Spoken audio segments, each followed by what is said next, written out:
La famille, c'est fait. Prêt pour une nouvelle aventure? On y va.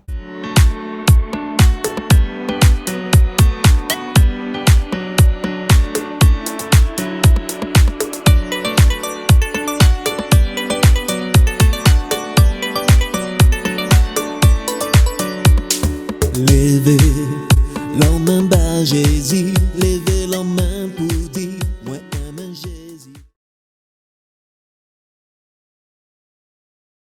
Alors l'Esprit Saint, ça change beaucoup dans ma vie. Peut-être d'ailleurs que ça ne change rien, ce qui est un grand changement. C'est-à-dire, l'Esprit Saint me permet de donner le meilleur de moi-même, le meilleur de nous-mêmes, ensemble, avec chacun qui donne le meilleur de lui-même, qui est en fait lui-même. C'est en fait la vie sans l'Esprit Saint qui change quelque chose. Un peu comme si on cache la lumière du soleil. Et donc, l'Esprit Saint vient remettre moi-même ce que j'ai de plus beau en moi, mes plus beaux désirs, mes plus grands talents au centre même de ma vie et de mes relations avec les autres.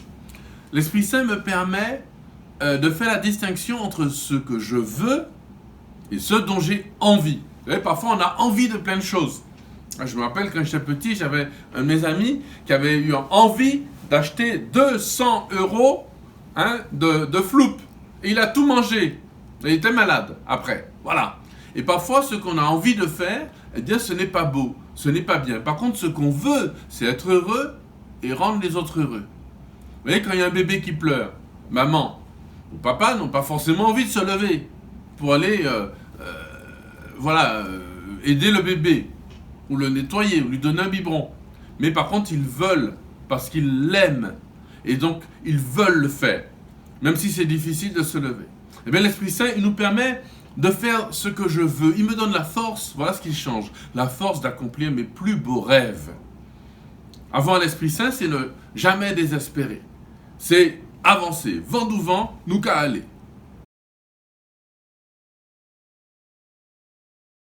Alors, on a appris au catéchisme que l'Esprit Saint nous donne un certain nombre de talents spirituels dans notre âme.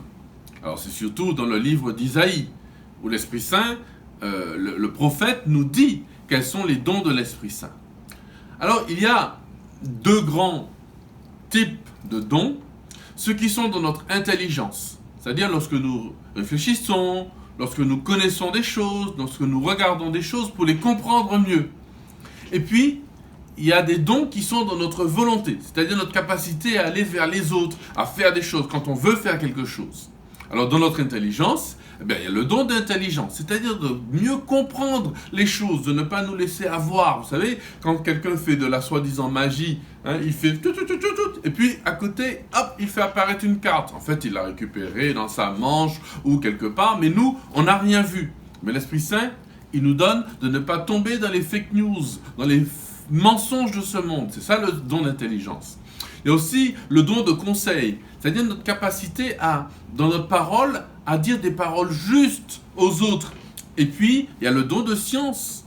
C'est le fait de connaître des choses. Et, par exemple, on a besoin de l'Esprit Saint pour bien étudier à l'école, pour être, non pas être meilleur que les autres, mais pour, encore une fois, donner le meilleur de soi-même. Et puis, dans notre volonté, eh bien, l'Esprit Saint nous donne le don de piété. Ah, c'est quoi le don de piété? Ben, c'est très beau, c'est le fait d'aimer prier Dieu. Et c'est pour ça que quand on n'a pas l'Esprit Saint, ou quand on l'a mal accueilli, ou quand on a péché, ben on n'a pas envie de faire la prière. Mais quand on a l'Esprit Saint en nous, la prière, c'est un moment, mais c'est un câlin, un gros câlin avec Dieu. Et puis, le don de crainte de Dieu. Alors, ça fait un peu peur, le mot crainte, comment ça, etc. Non, c'est le fait de savoir respecter Dieu tout le temps, c'est-à-dire qu'on ne lui manque jamais de respect dans notre vie, dans nos paroles, dans nos actes, dans nos pensées, dans nos façons de nous habiller. Et bien, quand on a la crainte de Dieu, on est libre. Libre parce qu'on sait que Dieu est toujours présent près de nous et on n'a jamais cette peur de tomber dans l'irrespect de Dieu.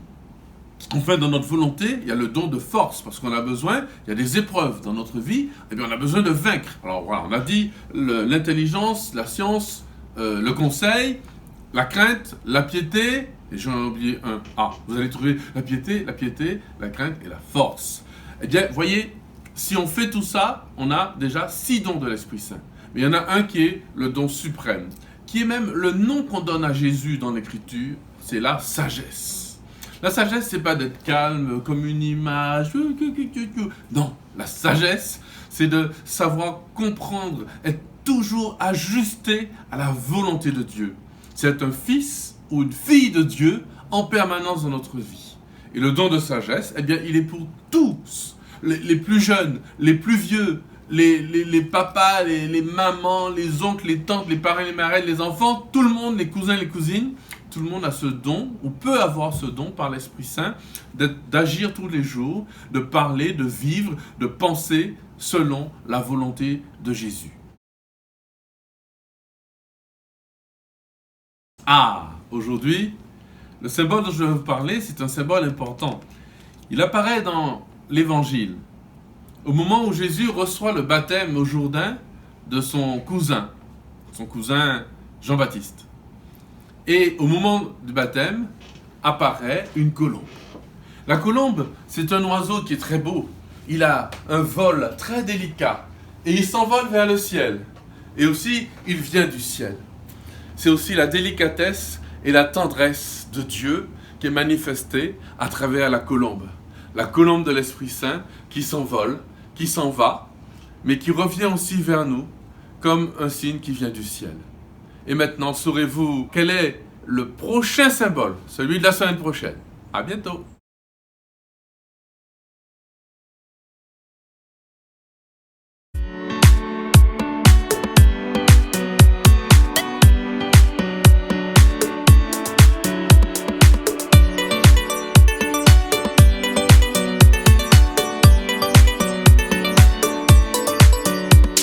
Levez la main bas Jésus, levez la main